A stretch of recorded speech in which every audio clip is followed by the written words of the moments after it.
Well, good morning, everyone. Welcome to this week's Q&A. I'm Mike speaking to you from Dalton, Georgia, and joining me again this week is my colleague, Rhonda Beard. Rhonda is speaking to you from Harrison, Tennessee. Good morning, Rhonda. Good morning, Mike. Thanks for joining everybody. Our expert panelist this morning, Kevin Barber. You're in for a treat. Kevin is speaking to us from Tampa, Florida, and we're glad to have you with us this morning, Kevin. Thanks for having me. It's going to be fun.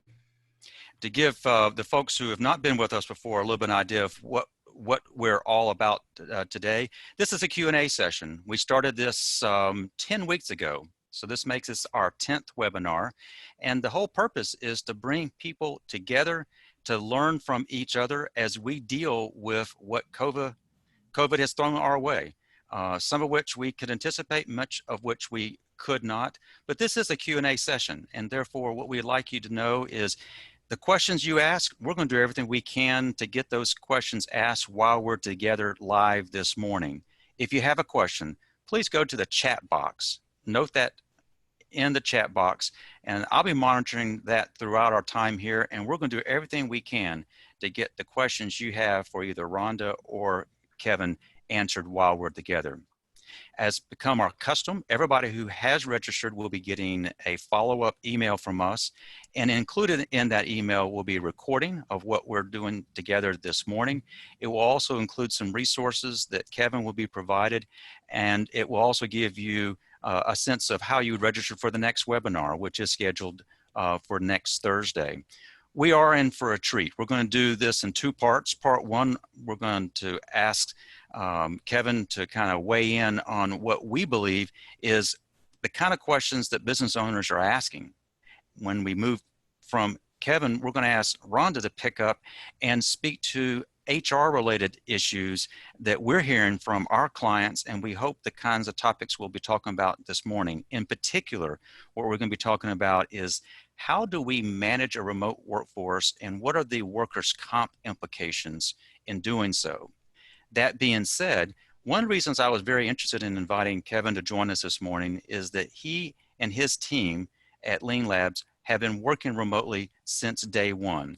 And what I've asked Kevin to do, Kevin is the CEO of Lean Labs, but because he manages a remote team that's based internationally, and what they do very well is they are working with clients who are ready to not incrementally increase their business, but increase it significantly.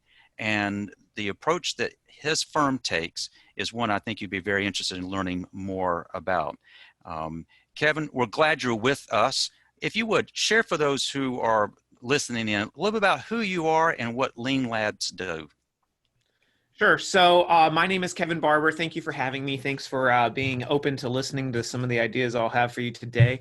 I am the CEO of Lean Labs. Lean Labs is an outsourced growth team. So what does that mean? That means we work with SaaS companies, startups, tech companies. Generally, that vibe of company is a really good fit for us, and we help them identify the levers of growth that they can unlock to unlock that next level of growth and scale and impact for their organization.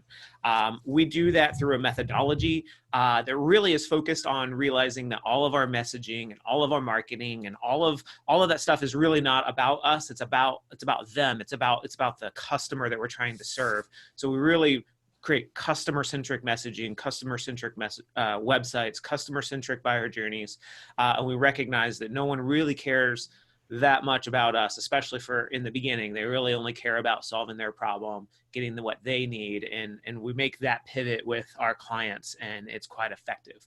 I am in Tampa, Florida. I do really love the remote life. I lived in Costa Rica for 5.5 years as a result of that. So it unlocks things that could have never happened if I had an in-person office.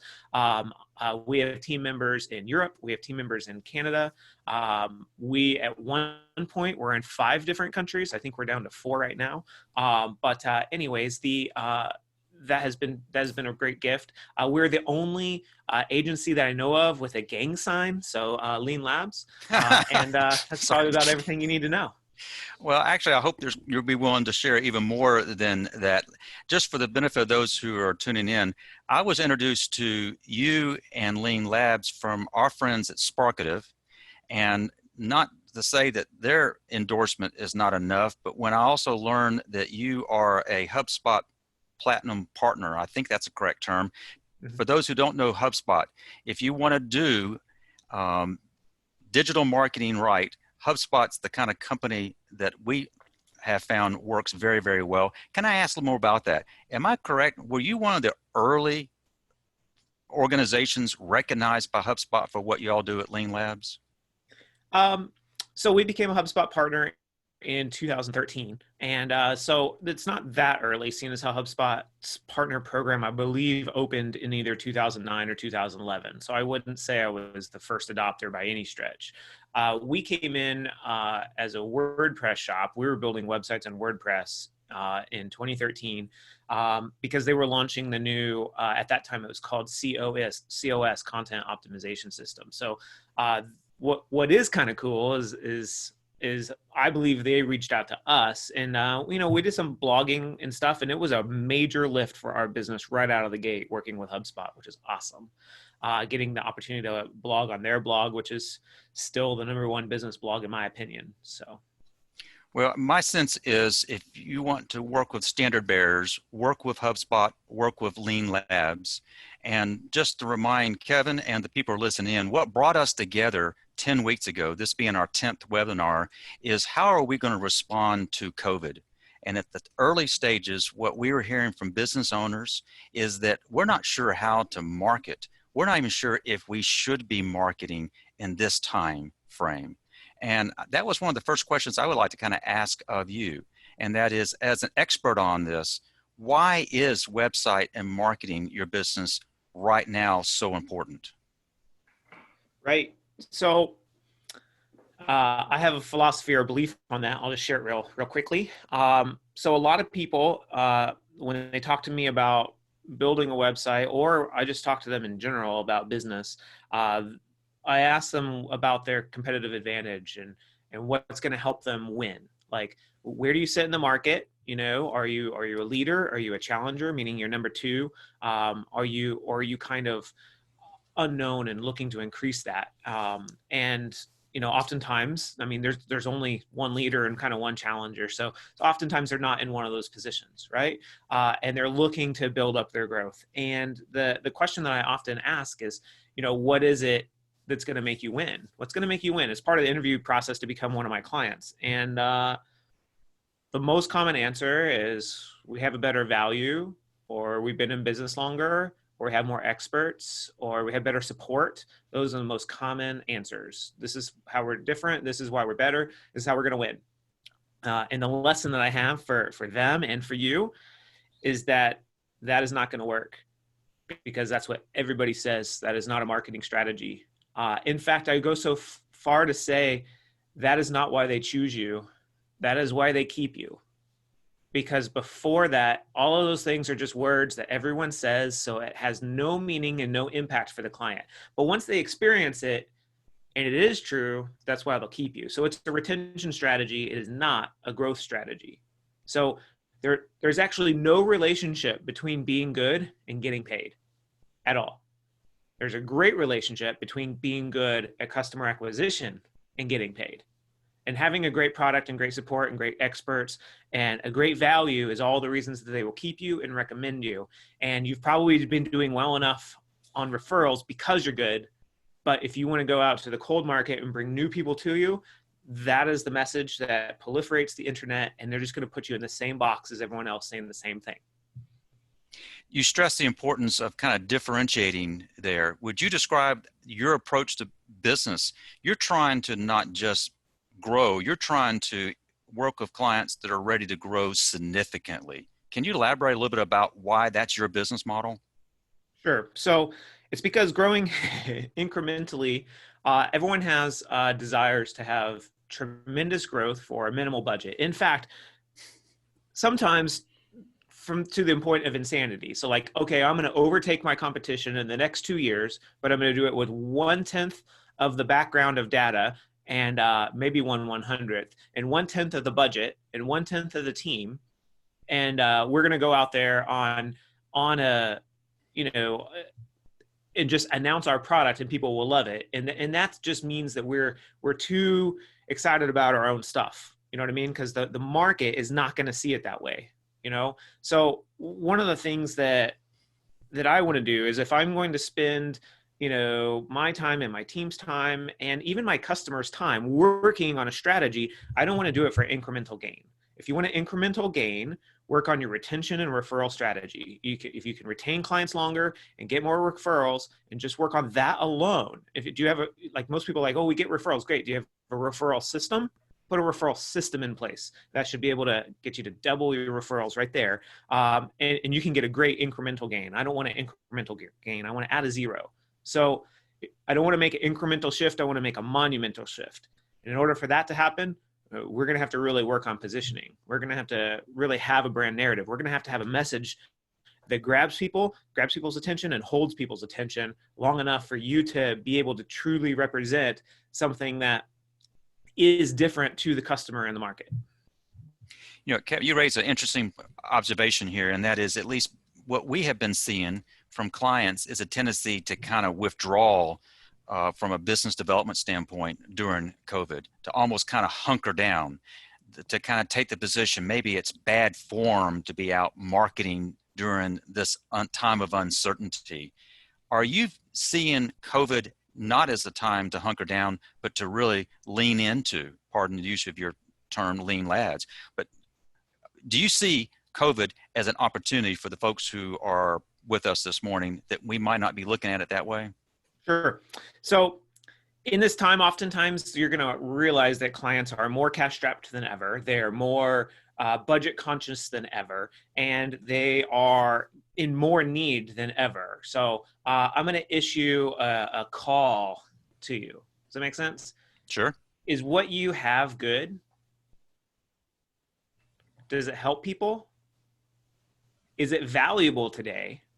And if so, you have a duty to put it into the market. You have a duty to help people now when they probably need it more than ever.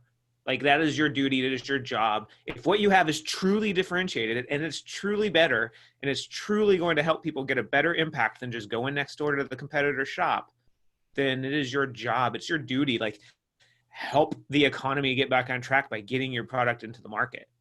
Now, that's my default view.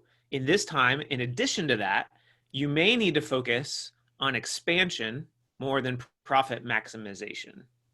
You may need to give up margin right now and focus on helping people and making an impact and building your brand so that the profits will come later. So you may need to think about, what can I do right now that actually is impact driven versus, bottom line driven. Does that make sense? It makes perfect sense.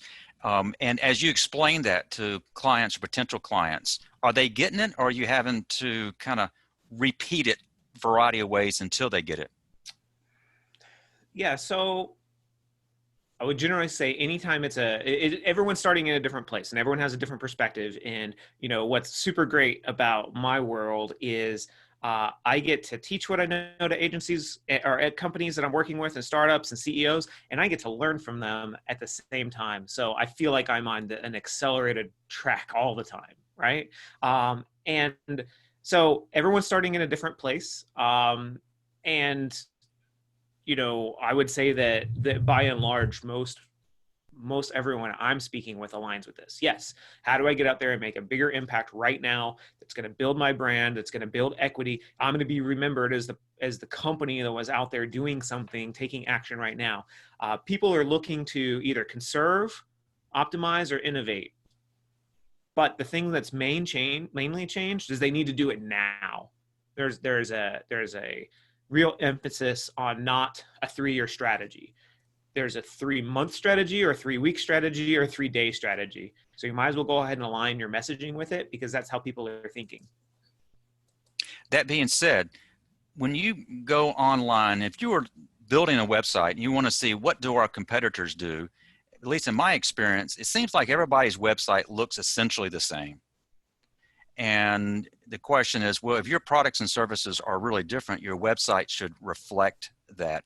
How have websites changed as a result of the guidance you've given your clients as a result of COVID? What are you recommending and what are you doing differently now that you might not have been doing as recently as 10 weeks ago? Right. Okay. So here's kind of the deal. So the the craft of positioning and stuff like that probably is not unique to COVID. What's unique to COVID is being in a position to adjust your messaging to right now. What are the simple steps you can take right now? Maybe you need to splinter off part of what your core solution is and give value right now with just a shaving of it, right? Maybe you need to adjust your message for right now. But when we think about our marketing and our website and our core narrative, like that differentiation is key because it's what's going to grab people's attention. What grabs people's attention is new and different.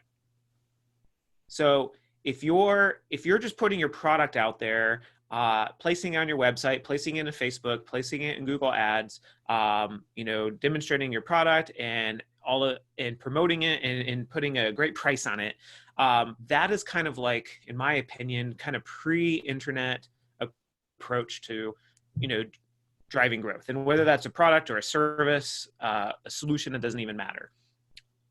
What happens is no one cares about your product very much, and they're not going to be able to invest the mental calories to understand how you're uniquely different than all the other products that are similar. So it is our job as marketers to start there, to grab their attention there, of how it's different. Save them the effort of trying to figure out all the different nuances and then how it applies to them. Just tell them. Does that make sense? Just tell them and make your marketing around the differentiation points. What happens is it's way more engaging. You have a unique message, and you're actually able to identify some of the reasons that you actually believe you're a better solution. And what I like to do is polarize, never by naming names, but I like to position my competitors as old and broken, and we're new and different. Old and broken, we're new and different, without necessarily naming names. Can you give us maybe some examples of what people have done to demonstrate they're new and different, particularly in response to this? You suggested you might do things differently. Any examples you could share? Yeah, sure. So I'll give you some examples of logos that everybody knows. Okay. What does Tesla sell? They sell electric cars, right? Yes. So, but what are they better than? Have they ever compared themselves to a Prius?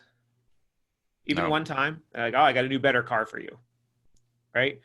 It's never once happened. What Tesla did is they decided to position themselves as a high performance electric car company, and they compare themselves to gas. Gasoline is old and broken. Electric cars are new and different. Did they have the first electric car? No. Did they have the second one? No. Did they have the third one? No. Are they comparing themselves to them? No. Did they ever put up a Cybertruck versus Rivian? No. Will they ever do it? No. Because their competitor is gas. Does it make sense? Yeah. Gas is old and broken. Electric is the future. That's their positioning. Does that make sense? Now, it only makes sense because if you realize it, Tesla is a battery company. So what is batteries going against? Gasoline. It's perfect positioning. Let's take my favorite one of all time. We use this tool, Slack. Slack positions themselves as new and different. What are they replacing in their marketing? You can go to the website today. Email. Email is old and broken, and Lord, is it like who doesn't dislike email, right? Can I interrupt a second? For those who are not familiar, we have touted Slack because we're new to Slack. For those who are not familiar with Slack, can you explain what Slack is?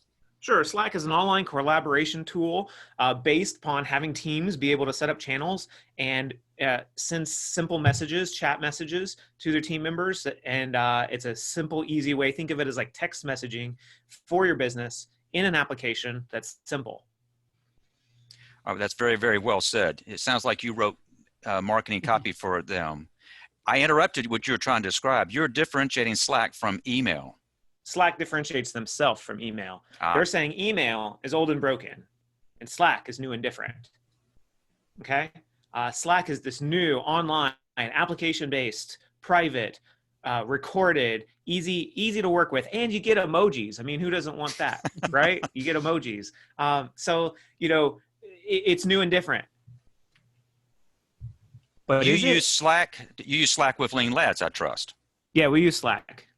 But Um, let's talk about how new and different it is. Yeah. Okay. Before Slack, we used HipChat, and before HipChat, we used Campfire Chat, and before Campfire Chat for business, like these were here more than a decade before Slack. Okay. Slack is basically a chat tool. It is a chat tool. It is a chat app. But go find chat in their positioning. Go find chat on their website anywhere. I dare you. I dare you. Okay. And the thing that I want you to understand is that Slack is not new and chat is not new. Before Slack, there was HipChat. Before HipChat, there was Campfire Chat. Before Campfire Chat, there was AOL Chat. Before AOL Chat, there was ICQ. I'm dating myself, but it's true, and I've used lots of others in between. It's not new. But they recognize that no one wants a chat tool in their business and everyone dislikes email in their business. So what they did is they understand the trends and their customer, and they've positioned themselves against the tool that people want to get away from and towards the communication of instant and engaging right now that everyone wants. And they've positioned that way in their market. Positioning. It is positioning. And what I understand is that the ideal client for you is a client that's ready to grow and grow exponentially. In terms of how they would do that, you offer marketing guidance in doing that, but it sounds as if you're also offering tools they should be using. Slack would be one example of a collaboration tool that's far superior to email. And it basically is new and improved, but it really kind of rewrote chat as you're describing it, did it not? I would say that makes them very effective marketers. I would say that Slack is very similar to HipChat, which is what we used for years before it. We did switch to it, and it has great things that make it more fun. If you want Kevin's full opinion, just like product comparison, I think that Slack hired the same kinds of engineers that Facebook did that make you addicted to it and get you a dopamine hit when you're using it, and ultimately are distractive. So the most important button in our company for Slack is the do not disturb button, because I'm a big fan of deep work. And there's a book called Deep Work. And that's part of the reason that we're remote is we work together, but alone. So we understand the mission, we understand the intent, we understand our strategy, we understand what's important, and then we go away from each other to be super hyper effective. Does that make sense? So the most important button in Slack is the do not disturb button that lets us go away and not get all of those interruptions. If I was to argue, maybe what is very best, there's a competitor to Slack called Twist.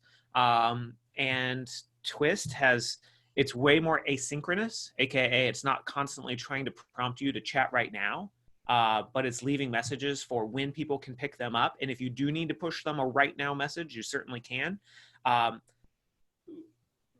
Just full transparency, I was going to be gone for a while, so I said, hey team, switch to Twist for while I'm gone for 10 days, and let's see if we want to stick with it when we get back. And they didn't want to. I probably will try again, because I think we're addicted to the dopamine hits of blink, blink, blink, here's a thing, here's a deal, here's a cool cute emoji. So I think Slack is great, I do. But I think that asynchronous communication, the more asynchronous you can have it, the more efficient people will be. I don't know how you operate, but I know how I operate, which is every time I'm interrupted for even 30 seconds, that can set me back 15 minutes in what I was working on. So Slack is great. I didn't disrupt Slack, I hope. I think they're doing fine. So, but the goal is to use Slack well and not be over interruptive, and teach your team to come up for air and check in and see what people need, and then go back into focus mode.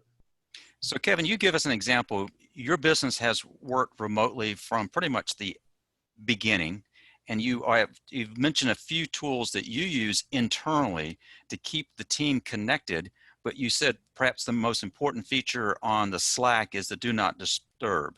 We've got a lot of folks who have been participating in these webinars who've gone from 100% on-site working to, in some cases, 100% remote in a very, very short period of time.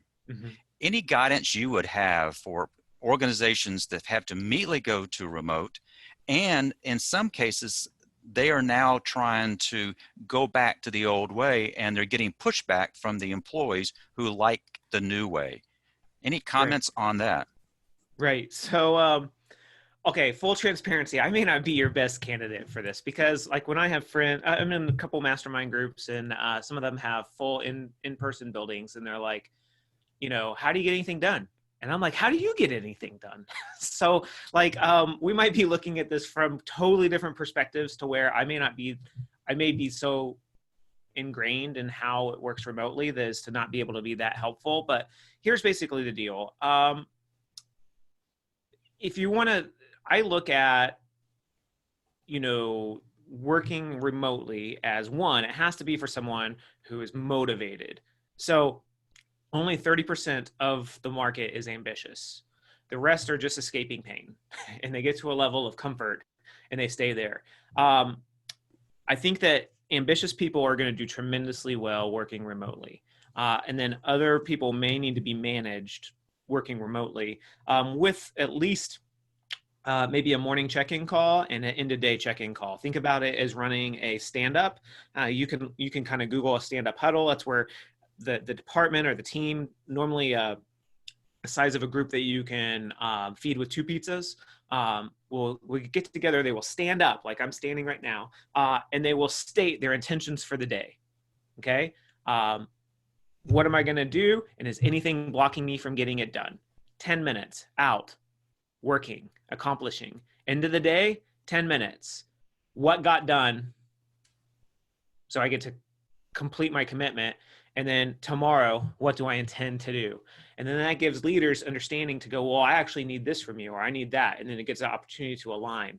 10 minutes and out. If everyone's in the same time zone, that's really effective. If everyone's not in the same time zone, it's going to be harder to do it twice a day. You can still do it once a day. We meet at 12:10 Eastern. And because I have teams in Europe that it's getting closer to the end of the day, and I have people on the West Coast that's the very beginning of their day. So we meet once a day. And instead of doing it for 10 minutes and 10 minutes, we do it for about 15 to 20 minutes right in the middle of the day. And why 12:10? Why that particular time? So it's only an opportunity to speak to, your current priorities, not an opportunity to talk about, how it's going to get done or specific deliverables. All of that has to go separate from that meeting. So by doing it as a stand-up meeting, that's 10 minutes to 15 minutes maximum. And I will admit our 15-minute meeting sometimes goes to 20. It's going to happen, right? But what that does is it allows for your remote team to be in sync. Okay. On Monday, Wednesday, Friday, we look at 3 different key numbers. Take a couple minutes just to understand, and the whole team knows what's going on. And that allows us to be in sync. And then when everyone's clear on what we're working to for the month, and in order to be successful for the month, what is our priority for the week? And in order to be successful for the week, what is the priority for the day? And when we know what's the priority for the day, do not fill the first 3 hours with other things. Go work on that right now. It's a new level of effectiveness. So we're getting at least a twofer with you, Kevin. We're getting someone who is recognized by the industry as an organization that does what it does extremely well. And we're hearing from you as the leader of that organization on leading a high-performing team. And you use the statistic that basically says that X percentage of your employees are going to be really kicking it, really, really high performers. One of the things that we've been wrestling with as we've gone through these webinars is for those folks who are transitioned and had to transition fast to a remote setting.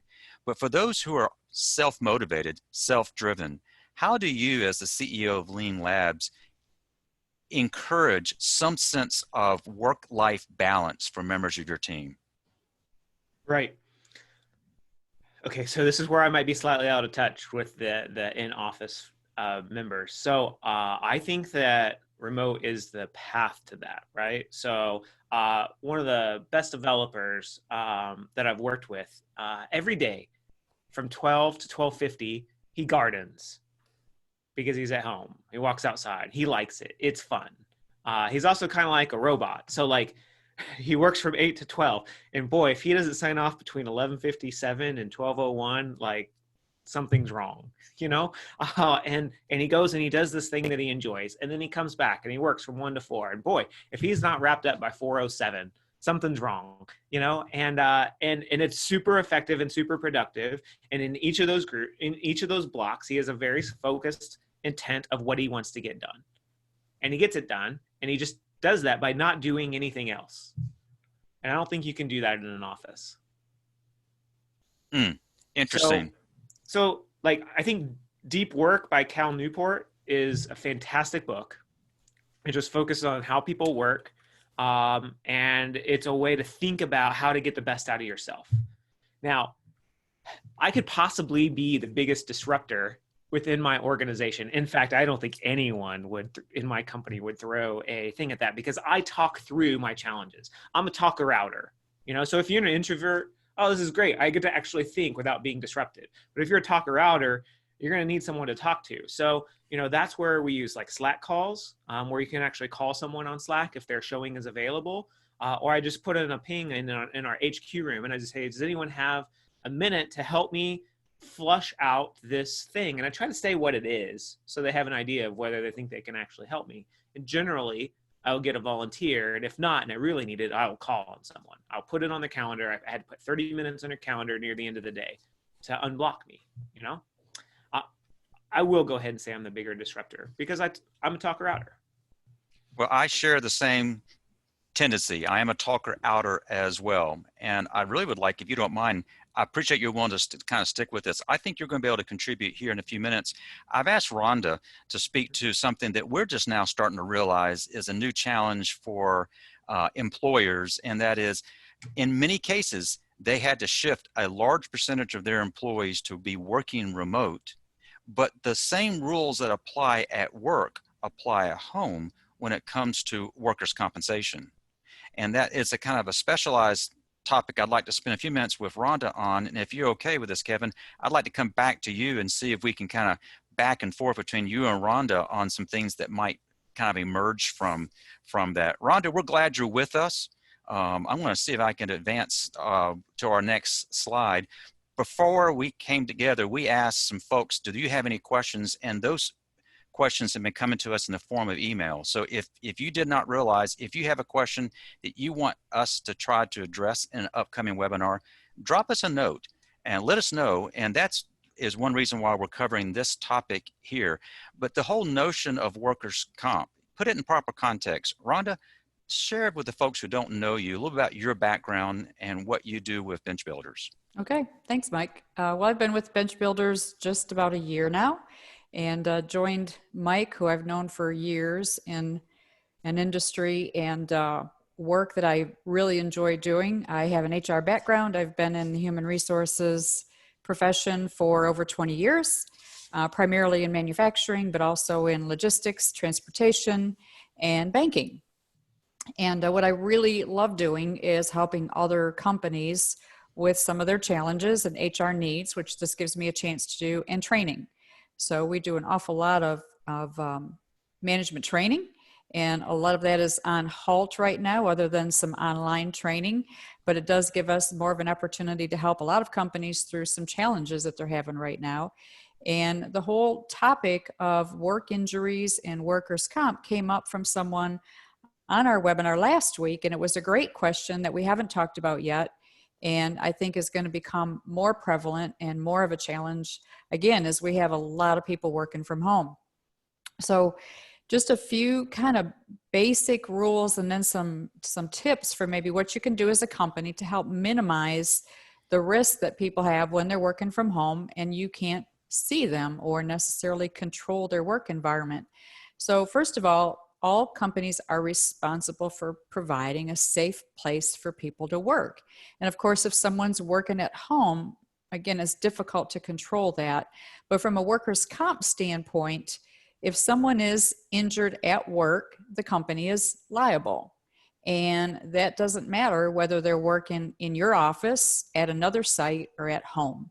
So whatever place they're working, if they're working and get hurt, the company is going to be liable. So red flags, people working at home, absolutely, there's some liability if they get hurt at home. So there are a number of things as a company that you can do to help mitigate that and minimize that risk and opportunity for injury. And first of all, we've talked about this a number of times on other webinars as well. Have a telework policy or guidelines in place. Have some things in writing that you can share with employees who are working from home. So there's clear expectations on what you expect from them and what they're expected to do in their work environment at home. So if you don't have that in writing, or you have it and maybe it's not been updated with some of the more recent changes with people working at home, get some things in writing that are very clear, as well as some agreements. Having an agreement, having employees sign an agreement that they understand the expectations is definitely going to drive home to them a little bit more clearly what they're expected to do. And some things that you should have in your telework policies that, again, will help minimize risk and minimize opportunity for injury is what the expectations are for hours that they're going to be working. So, as Kevin was just talking about, make sure people understand that they're expected to take breaks. They're expected to get up and walk away from the computer, because most people working at home are probably spending a lot of time at a desk in front of a computer. And make sure they understand that just sitting there for 8 or 10 hours a day is not acceptable. That in itself can cause some problems. And a lot of the injuries that we're going to see from working at home are ergonomic. So having some very clear ergonomic guidelines on how an employee should have a workspace set up is going to be helpful in trying to minimize risk and minimize any type of injury. Things like, for instance, make sure you have a work surface. It's not acceptable to be sitting on the floor working or sitting on your sofa working. So have a flat surface like a desk or a table that you can sit at with an appropriate chair, so your feet are on the floor and you have proper posture. So guidelines to that extent, and even providing ergonomic type equipment to help them, whether it's an ergonomic keyboard, an appropriate chair, a headset. So, you don't have someone crunching a phone in their shoulder and getting neck cramps. So provide those ergonomic guidelines and even provide the equipment to help support it, to help employees posture themselves and position themselves in a way that's going to minimize injuries. And we can send out some documents that are some ergonomic guidelines that you can use as well. And you can provide to your employees to help get their workstation set up correctly.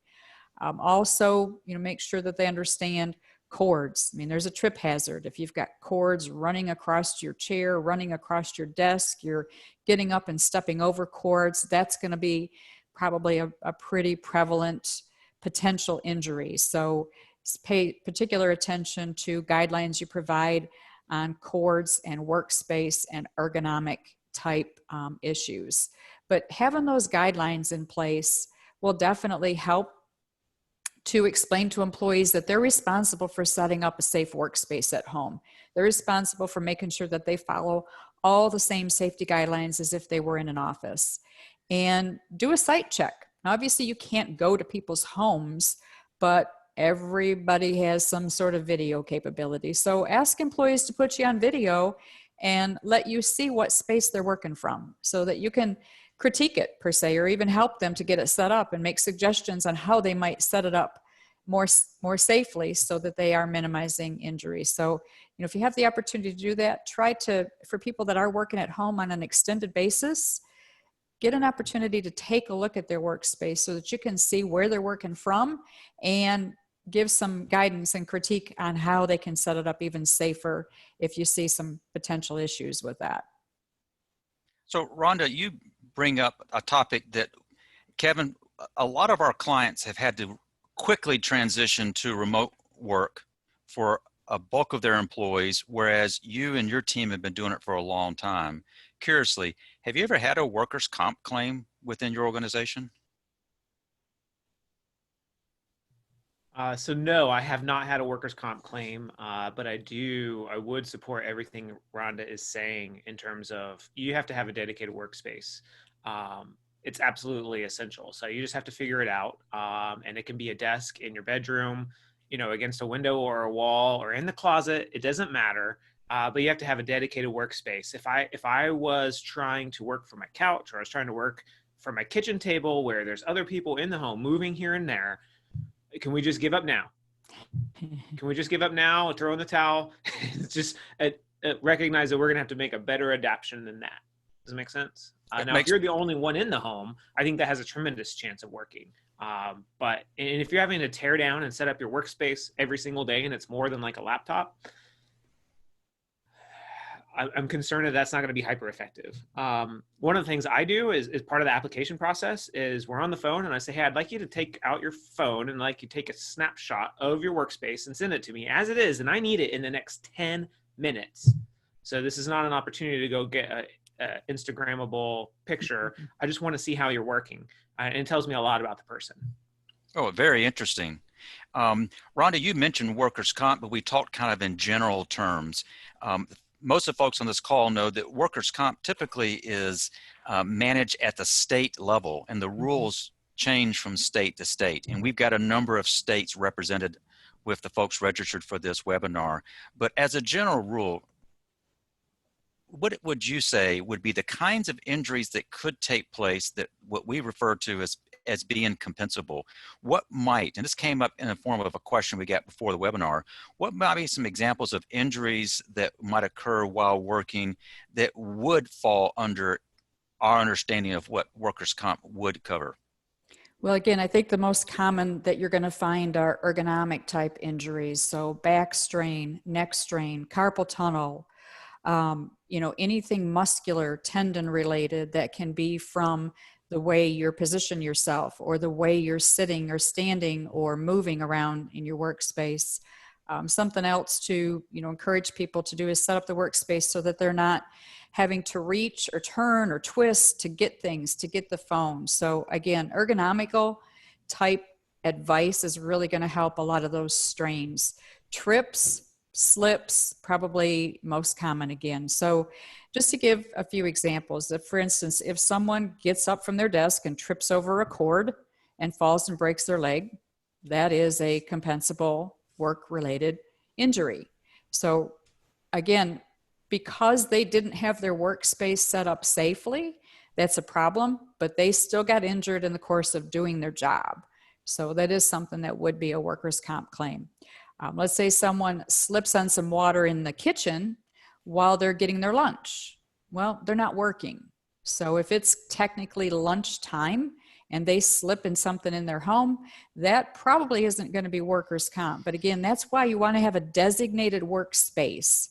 So someone can't say, well, I was, working in my kitchen and I just happened to reach over and grab something to eat and I slipped and fell.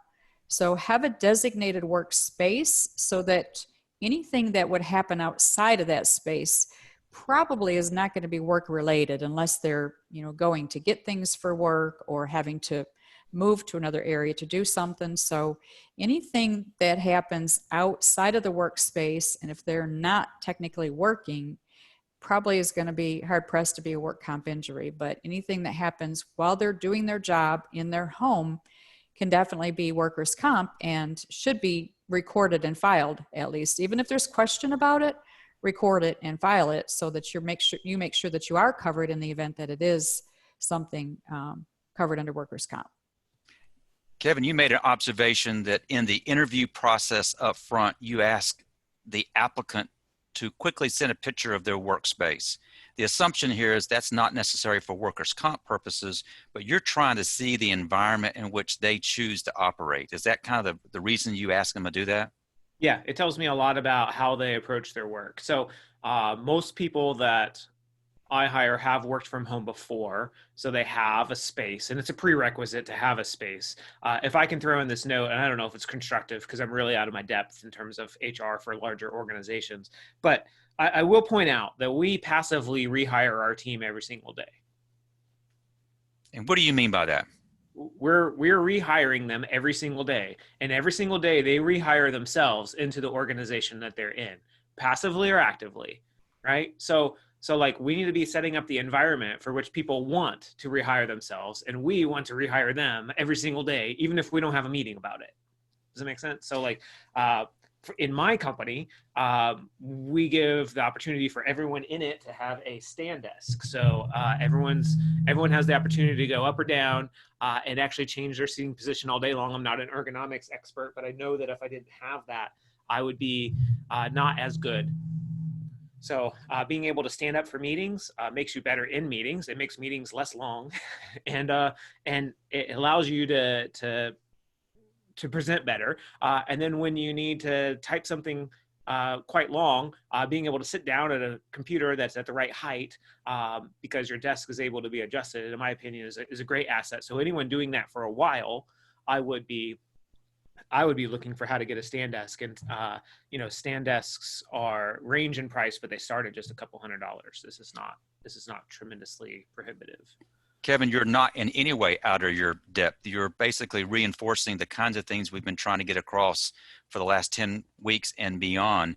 One of the things you said that really resonated with me is that in many respects, you are rehiring and they're deciding to stay employed on a daily basis. You see that that level of engagement is important. One of the points that we've been trying to stress is that particularly how you, an employer, how we as employers treat our employees during these uncertain times will go a long way. As we come out of this, they will remember how they were treated. And what I think I'm hearing you say is you've not lost sight of that. You remind yourself that as the leader of this business on a daily basis. Mm-hmm. Yeah. Can we go 100%. back to your t-shirt? We've had one person ask, and you've already answered it, but I'd like if you could elaborate. Before we went live, I asked you about your t-shirt, and you're not sure who to attribute, but if nobody claims it, you can claim it as your own. Focus one course until successful. What does that mean to you and to your organization?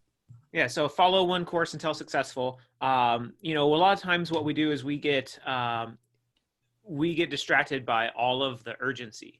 And we have way too many tasks. And instead of, and those tasks are actually not critical to the outcome that we're looking for. So, with clients, a lot of times, one of the things we'll do is we'll set a consistent budget, but we protect that budget in order to execute important things. And we have this small 15% to the side reserve budget for all of those other things. And if anytime those requests become larger than that 15% budget of time, so think of that in the effort of a person, that would be 6 hours per week. Then the question becomes, well, which of these important things would you like me to stop doing so that I can do this for you? Right? So like just really being focused around what is the number that you're moving, what's the metric that all of your work is paying attention to, and let's move that metric, and then let's move another metric. But trying to work on multiple fronts, I think, is very difficult. You end up with a team of 7 chasing 5 different hills, and they're all under-equipped. And you end up getting stuck halfway up the hill on all fronts, and no one has support. Versus if you were able to put your full team on accomplishing one specific milestone that is going to give you momentum to the next milestone, or maybe if you're a larger organization, multiple teams, great. Then what's going to happen is everyone in the company is going to see and feel more momentum. I'd like to ask this next question. Thanks for what you just said there. I want to ask this of both of you. I want to start with you, Kevin. This one comes from Danielle. She asked a very good question earlier, but it goes back to the comment that you tend to hire, and your goal is to keep overachievers. And overachievers sometimes can overwork themselves. What do you do as the leader of that organization when you sense that they are out of balance? What do you do to try to encourage that sense of restoring balance so you don't burn them out or they don't burn themselves out? Right. So in many ways, we're a digital marketing agency. One of the biggest elements that happens inside of a digital marketing agency is burnout, because a lot of times there are a lot of, deliverables that happen on a monthly basis oftentimes, or sometimes even on a different schedule than that, that's even worse, that requires extra effort, right? So when we make a big push, one of the things we do is we have a mojo meter And a Mojo meter is a spreadsheet that I made up from scratch. I just made it up. But basically every week, everyone puts in where they feel like they're at on a scale of 1 to 10, and a quick comment for why. Why was it good or why was it bad? And I'm able to actually see the trend. I'm able to see the trend organizationally, and I can see the trend individually of where people are at Mojo-wise. If it gets down into the 7 and 6s and 5s for more than a week or two, a meeting pops up. We're going to just talk through what's going on. What's happening? What has you stressed out? What has you not working at your best self on something that you're fully aligned with? And you just got to clear the blocker. I'm writing this down, Mojo meter. Rhonda, how would you answer that same question? Yeah, I would say, just to take off a little bit from what Kevin says, great idea, just to see where everybody stands. And you do have people that are not just overachievers, but they're workaholics, and they thrive on that. And it's very difficult to get them away from it. But when you see that happening, or you see someone's motivation declining, or their attitude or demeanor declining because they're burnt out, you have to be very insistent on taking some personal time, and even maybe help them plan something personal, help them plan in their day something that they can do to get away, whether it's even, doing just a 30-minute video chat, have a cup of coffee, grab a sandwich, let's talk about what you're going to do this weekend. So try to purposely get people off of a work topic, try to purposely schedule some things for them, and be very insistent that they take some personal time. And again, for some it will be hard, because that's their life. They love it and they thrive on it, even though they might be burnt out on it. So you do have to take some individual time with people to really work with them to achieve that balance, particularly where you do see it affecting their work or affecting their demeanor, that in the long term, could result in them being very unengaged. But individually, you just really have to work with them on making some changes in their schedule. Kevin, we had a chance to chat before this, and we covered several different things, but might there be anything that you would like to share with the folks that maybe we haven't had a chance to cover that you think would be important for them to hear? Yeah, so one, I want to go back up to something that Rhonda was saying, which is when she was talking about the wires, and like, Lord, I align with that. When I was living in Costa Rica and I was trying to set up my office, and I had multiple internet connections with this balancer in case one went down, because Costa Rica is not a first world country entirely, especially when it comes to internet, which is slightly below oxygen and above water, because you can truck in water. So the deal is that when I had all those cords everywhere, which was 100% a tripping hazard, heaven forbid I should open a window and let the wind blow and some lights coming down or something. That is not desirable. Not only is it a real potential tripping hazard, but it also affects your productivity as a person. It is your job to set up a workspace that allows you to be effective and focused and uninterrupted. And that's the first thing. The second thing I'd like to track back to is I myself have stressed the heck out of my team for the changes and the pace of the changes that had to occur as a result of, everything that's happened in March and April. Right. So when you're doing that, thank them often, early and often. I probably need to take my own medicine on that. And then cast a vision for why you're doing it. And I think a lot of times, in the instance of the urgent, we forget to explain why. And if you want to build a sailboat and get off your island and out to sea, you can get a whip, or you can tell stories of sailing, and see which one gets you out there quicker, Very, very well said. Rhonda, anything that you would like to add before we wrap up? Just to summarize, make sure that you do have some telework guidelines in place. That's going to be the most effective way to make sure employees understand what's expected of them, and to get them set up in a way that they can work effectively and safely from home. And also work with your workers' comp insurance company. Make sure that you understand what your policy says, what's covered, and many times they can have guidelines as well to help you with employees working from home and at work on how to get effective workstations set up. Workers' comp insurance companies are great for doing ergonomic studies, providing ergonomic guidelines, because they're the ones that are going to want to make sure as well that you have safe work practices so that you don't have claims. So contact your insurance company, make sure you have guidelines in place, and take the opportunity, whether it's a picture, as Kevin said, or a video, to see people's workspace so that you do know where they're working from and can offer suggestions and improvements. And we'll send out some additional documentations with guidelines.